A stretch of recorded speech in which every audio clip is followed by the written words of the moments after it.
Bom dia, boa tarde ou boa noite, vai depender do momento que você vai estar assistindo a essa aula. Sejam todos muito bem-vindos. Eu sou o professor Valmir Frias e a gente está iniciando, na aula de hoje nossa atividade 4, de população em movimento, que a gente está vendo. Tá aí na tela para vocês verem então exatamente o que é a introdução então da nossa atividade 4, onde a gente vai entrar nesse assunto de características e condições da população, mais especificamente aí falando do Brasil, né?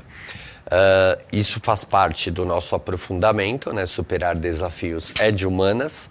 A unidade curricular 2 é pessoal e coletivo, repense suas atitudes. E o componente curricular 2 é população em movimento. Pessoal, pode voltar em mim. E falando, aproveitando que a gente está começando a aula, eu vou fazer minha audiodescrição. Eu sou um homem de 52 anos, 1,89 m de altura. Hoje eu estou com tênis, uma calça jeans, uma camisa amarela, camisa a primeira, camisa da seleção brasileira, já que a gente está aí na Copa do Mundo, né? E já aproveitando que eu estou fazendo minha audiodescrição, falar também do pessoal de Libras aí que muito nos auxilia sempre, né? Hoje a gente está com o Sidney e depois vai entrar a Elisângela. O Sidney vai dar um alô aí pro pessoal. Aí, Sidney, valeu.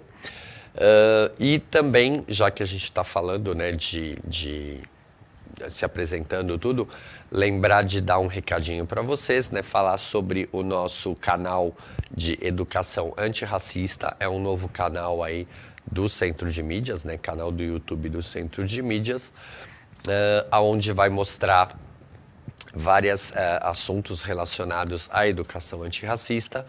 E no decorrer aí também, né, do tempo do canal, algumas aulas vão ser colocadas lá também.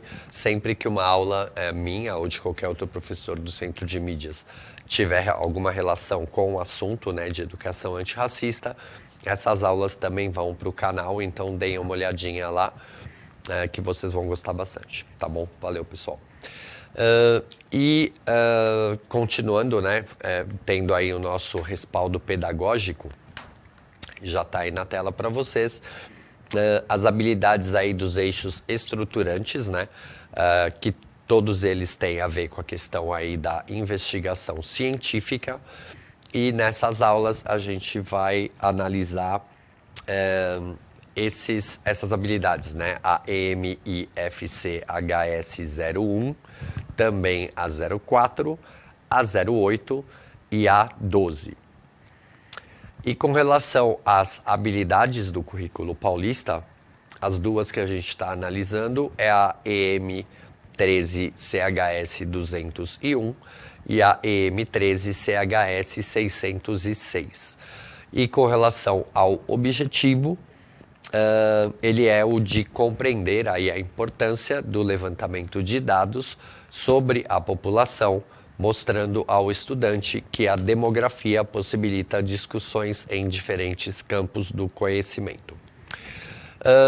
A gente está, né, desde a primeira atividade vendo essa questão de dados, né, muitos índices, muitos gráficos, e a gente continua nessa pegada e vai ser assim até o final desse aprofundamento, né? E hoje a gente vai conhecer dados diferentes, analisar um pouco mais um dado específico e falar também de alguns outros assuntos aí correlacionados, tá? Então, exatamente o que a gente vai ver, já está aí na tela para vocês. Nessa nossa introdução aí da atividade 4, a gente vai analisar então aí a questão das características e condições da população, mais especificamente falando do Brasil mesmo, e isso pela ótica da geografia, né? Para que a gente entenda aí, né, como utilizar esses dados estatísticos para o monitoramento da própria população. Com a utilização, e justamente, né, utilizando esses dados também aí, que são dados que são utilizados pelos governos, tal, né? Até mesmo para a criação de políticas públicas, né? Então, sabendo pensar um pouco mais sobre essa questão aí das características e condições da população, que acaba, inclusive, influenciando aí até mesmo questões ligadas à história ou à sociologia, né? Ainda mais nessa questão aí que a gente tem, né, do novo ensino médio, dessa interdisciplinaridade, né, das várias ciências humanas e sociais aplicadas, como a gente chama. A gente acaba influenciando aí tanto a questão da geografia, mas também, como eu disse, história e sociologia também. Tá? E aí a gente tem falado também bastante nas aulas na questão de aumento populacional, tal, então tá aí na tela para vocês. Nessas características e condições da população, a gente acaba sempre tendo como pano de fundo aí a questão do aumento, né, do crescimento populacional, e esse gráfico ele acaba mostrando bastante também com relação a esse aumento da população, né? A gente está vendo a questão o eixo vertical, ele está falando aí de milhões de habitantes, né?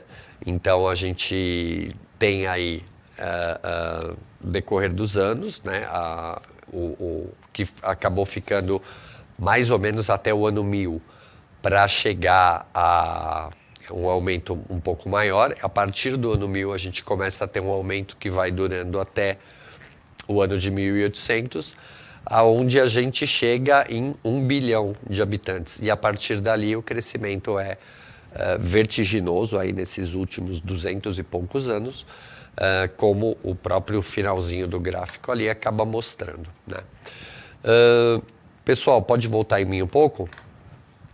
Quando a gente fala, então, nessa questão, né, do aumento populacional e fazer um link entre a questão da superpopulação, a gente acaba caindo sempre na questão do perigo, né, dessa superpopulação levar a condições cada vez piores, né, de vida tal para a própria população. Pensando nisso, e já que a gente está falando das condições em si, né, eu vou mostrar para vocês aqui, na verdade, né, para vocês poderem printar a tela tal, e dar uma olhada com relação a isso, um dos índices que a gente acaba caindo sempre quando a gente fala de superpopulação, de aumento populacional tal, que é a questão do índice da vulnerabilidade. Então, eu vou colocar na tela aí para vocês e vou explicando aqui.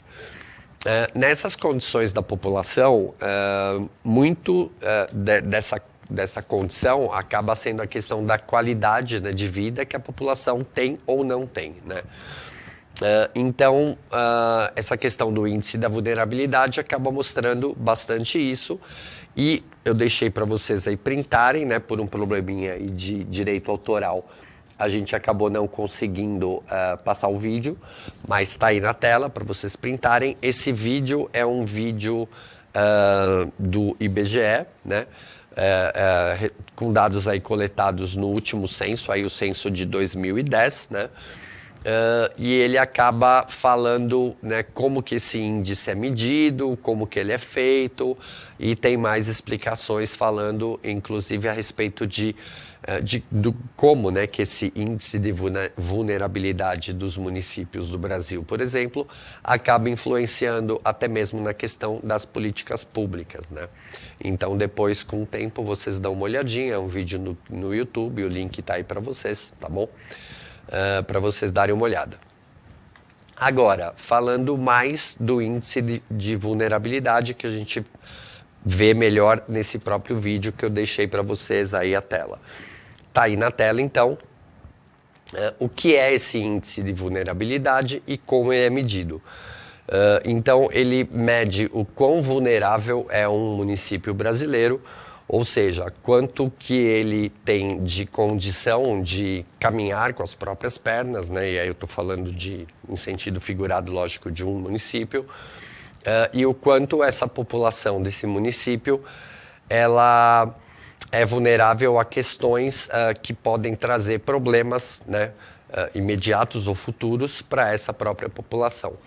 Então, esse índice, ele transita aí entre valores entre 0 e 1, e quanto mais próximo do 0, menos vulnerável esse município é. Ou seja, é um município melhor de morar, é um município onde menos problemas podem advir aí, afinal de contas, é menos vulnerável e menos suscetível aí a problemas futuros, porque tem uma qualidade melhor, né, do que os municípios que estão aí, no caso, mais próximos de 1 e que são estes, então, mais vulneráveis do que os outros.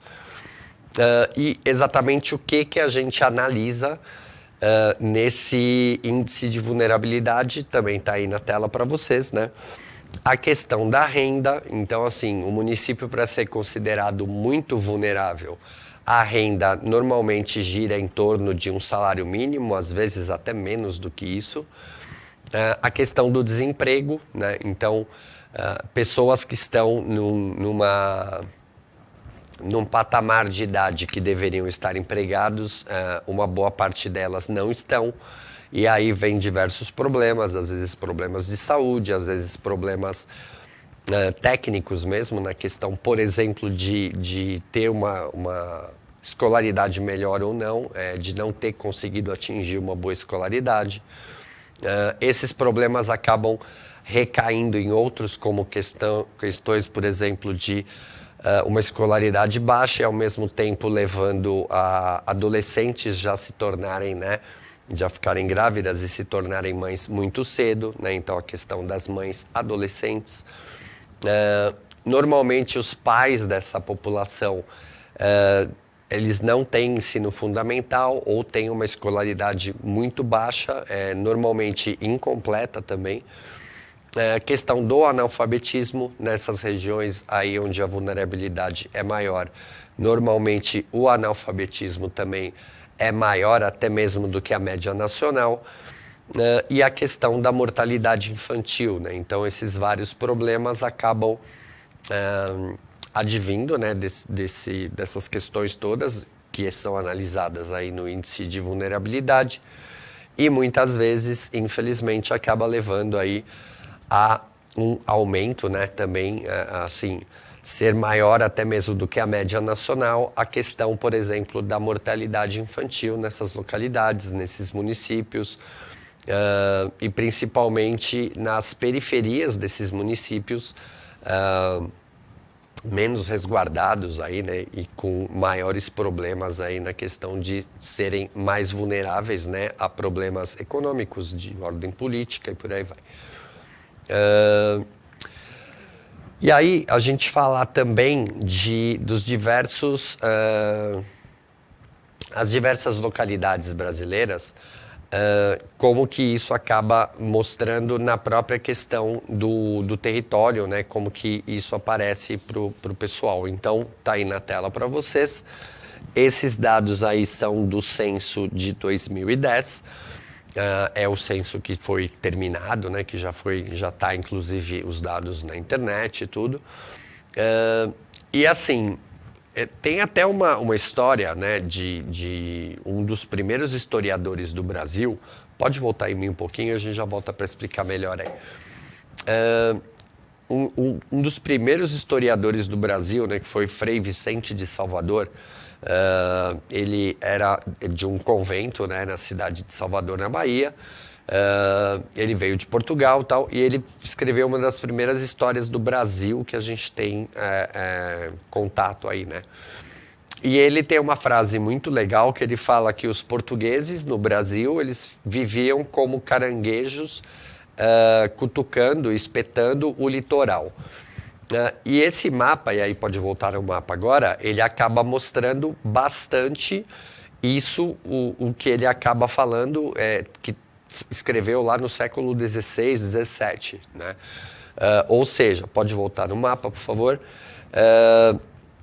O próprio litoral do Brasil, né, essa parte do Oceano Atlântico e tal, ela é muito mais populosa do que o restante do país. As maiores cidades, né, que inclusive se tornaram aí as capitais desses estados que têm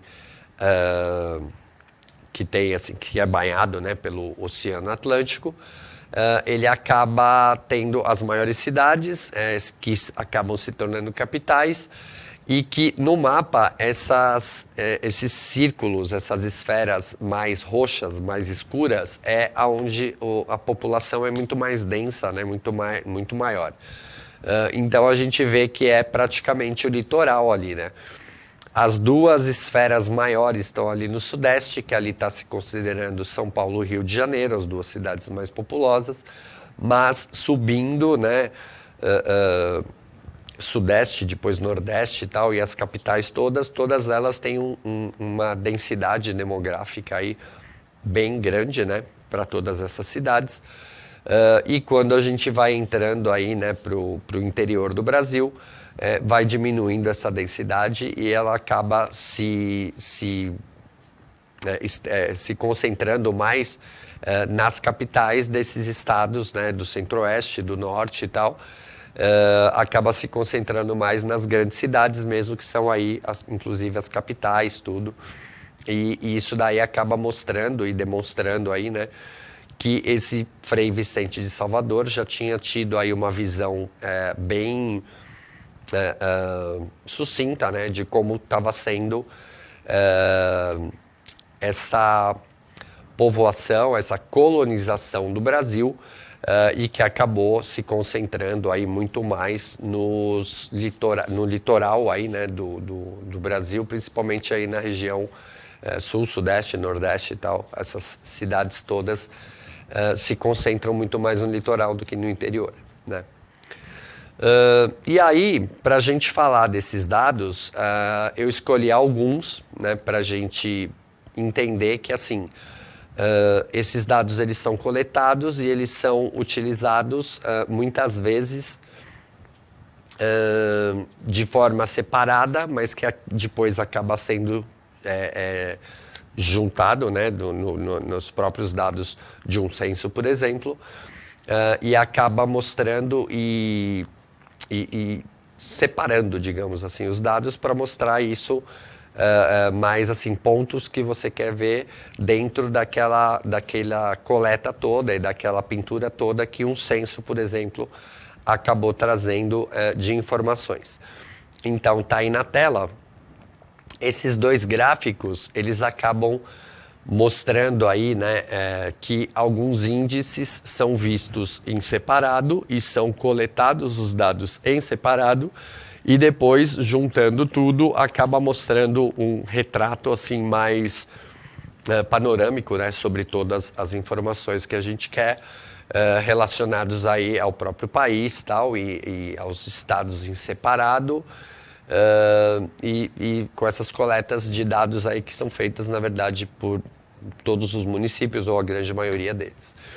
Nesse caso específico do que está aí na tela, o primeiro gráfico mostra aí, né, grupos étnicos no Brasil, é o censo de 2010, e aí ele mostra, né, que a quantidade de pessoas que se consideram brancas, né, que responderam à pesquisa dizendo que eram brancas, é de 47,51, ou seja, não atinge nem metade, né, da população, os 50%, né? E aí depois, ou seja, mais da metade está dividido entre esses vários outros grupos, né? Um grupo que é bastante grande também no Brasil, e isso daí demonstra bastante a nossa miscigenação, né? Miscigenação do povo brasileiro, é a quantidade de pessoas que se designaram aí pardos, né, que é 43,42%, pretos, né, 7,52%, amarelos aí 1,1% e indígenas menos de 1% da população. E no gráfico ao lado a gente tem a questão das religiões no Brasil. Também, de novo, né, dados do censo de 2010. Então, o Brasil ainda é considerado um país bastante católico, ao menos nos dados coletados. Então, a gente tem aí mais de 64% se consideram aí católicos romanos, né? A população do protestantismo, ela nos últimos anos veio aumentando bastante, E a gente tem aí já 22,2%, né, considerados aí protestantes, ou seja, evangélicos, né? 8% se considera sem religião, esse dado também aumentou nos últimos anos. Espíritas são de 2%, e aí a gente tem aí 3,2% de outras religiões, que aí a gente pode colocar aí, por exemplo, o candomblé, a umbanda, né? As outras religiões estão englobadas nessa parte verde clara aí dessa pizza, né, desse gráfico pizza, que mostra aí a quantidade, então, das outras religiões, né? Pessoal, pode voltar em mim um pouquinho. Com relação a esse aumento da população, um dado que acaba sendo mostrado bastante, e quando a gente fala de população mundial, ou se a gente pega e fala basicamente do Brasil, a gente vai ter uma repetição disso, porque é algo que acaba se repetindo, né, no Brasil também, que é a questão do aumento da população, que não foi linear e que explodiu há muito poucos anos, os últimos anos aí, 200 anos para ser mais exato, que para a história é ontem, né? Que é a questão desse aumento, né? Como que ele foi acontecendo. Então, para a gente entender um pouquinho melhor, de novo na tela, é uma informação que eu já passei numa aula passada, mas achei importante reiterar para vocês, que é aí a evolução da população. Não foi linear, ela demorou aí de 1.500 a 1.800 para chegar a 1 milhão, que é a parte ali, né, bem baixinho do gráfico ali, ó, de 0 a 1.800. A gente tem um aumento que ele é bem gradativo, né, e leva aí a uma população de mais ou menos 1 milhão aí em 1.800. De 1.800 a 1.900, a gente tem um aumento bem maior, e de 1.900 em diante o aumento é exponencial, né? Então, a gente pode ver aí que demorou de 1.500 a 1.800 para chegar a 1 milhão. Depois, num salto, aí atingiu por volta de uns 15 milhões, mais ou menos, em 1.900. A partir daí foi crescendo, como eu disse, exponencialmente. Algo próximo de 55 milhões aí em torno de 1950, passando para mais de 180 milhões aí nos próximos 50 anos, ou seja, até o ano 2000 mais ou menos. E a gente está hoje, né, 2022, tendo essa marca aí de 215 milhões de habitantes. Ou seja, aumentou nos últimos 22 anos, né, de 2000 até 2022, a população brasileira aumentou em torno de 35 milhões de pessoas, o que é muito, considerando esse período muito curto de tempo, ainda mais pensando pelo prisma da história, e de 22 anos. Né? Pessoal, outra informação também de um vídeo que eu ia passar para vocês, mas que por problemas aí de direitos autorais, né, a gente acabou não conseguindo, mas eu trouxe para vocês pelo menos a tela, para vocês poderem printar e ver esse vídeo em sala de aula ou em casa, tal, né? Então, para a gente ter uma ideia melhor aí das mudanças, né, na população brasileira, tem esse vídeo, então, foi produzido pelo Instituto de Pesquisas Econômicas Aplicadas, o IPEA, e fala aí do envelhecimento da população brasileira e o aumento, né, que isso vai acarretar aí nas políticas públicas brasileiras. Então tá aí na tela, printei a tela, né, e dei uma olhada nesse vídeo depois. Agora, pode voltar em mim um pouco. Mas assim, basicamente o que é falado nesse vídeo, o que eles acabam falando a respeito, reiterando e mostrando, inclusive, dados e exemplos e tal, é que a população brasileira está envelhecendo, e isso é algo que está acontecendo já desde lá da década de 1990 e se intensificou nas últimas décadas, né? Então, para que a gente entenda isso melhor, Tem um gráfico que mostra bem isso, ele está aí na tela para vocês, o envelhecimento, então, da população brasileira. Ele, digamos que assim, eu chamei, né, e coloquei entre parênteses aí que o gráfico da população brasileira engordou. Engordou no seguinte sentido, né? Até a década de 1970, 1980, a população brasileira, pode voltar em mim um pouquinho, que aí depois a gente volta no gráfico para explicar melhor, mas assim, a população brasileira, ela tinha, na década de 70 e de 80, era uma pirâmide mesmo, né? Ou seja, na base a gente tinha uma quantidade muito grande de crianças, aí ia diminuindo na quantidade de adolescentes, os jovens, tal, os adultos, ia diminuindo, e lá em cima, né, no vértice da pirâmide, a gente tinha ali uma quantidade, uma população mais idosa, né, de 60, 70, 80 anos, e isso ia diminuindo, de 90 anos ia sendo cada vez menor. Já nos dias de hoje, como eu disse, esse gráfico ele engordou no seguinte sentido: a base já não está mais tão grande como era antes, ou seja, a quantidade de crianças foi diminuindo, em muito por causa do próprio planejamento familiar. As pessoas acabam não tendo mais, como tinham antes, 10, 8, 5 filhos, como era antes. Hoje em dia é muito mais comum assim as pessoas terem, né, os casais terem um filho, às vezes no máximo 2. Então essa quantidade de crianças, aí, de adolescentes, foi diminuindo. Ao passo que quando vai chegando na metade ali do gráfico, a gente tem também um aumento maior na população adulta, digamos assim, e ele vai diminuindo um pouco mais com relação às idades, mas um ponto importante que é legal da gente entender é que o vértice lá em cima, ele já não é mais bicudinho, né? Ele é maior, porque a própria quantidade, a população de pessoas mais idosas, aí com seus 60, 70, 80, 90 anos, ela também foi aumentando, tanto na questão de homens e mulheres, que é como o gráfico está mostrando aí, né? O lado esquerdo são os homens, o lado direito são as mulheres. Pessoal,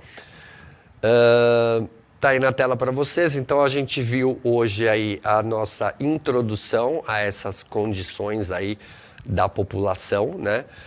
Na próxima aula a gente vai ter nossa aula de desenvolvimento. Essas últimas aulas, né, dessa atividade 4, ela vai ser um pouco mais enxuta, mas até mesmo para a gente poder fazer um apanhado geral de todas as informações que a gente quer, né? Pessoal, convido vocês de novo, né, aproveitando aí a Copa do Mundo, para que vocês deem uma olhada com outros olhos também, né, quando fazem matérias a respeito da Copa do Mundo, a respeito dos participantes, a respeito do próprio Catar, né, para a gente tentar entender e ver um pouquinho mais da própria cultura desses outros países, o que acaba sendo também algo bem legal de ser feito, né, em Copa do Mundo.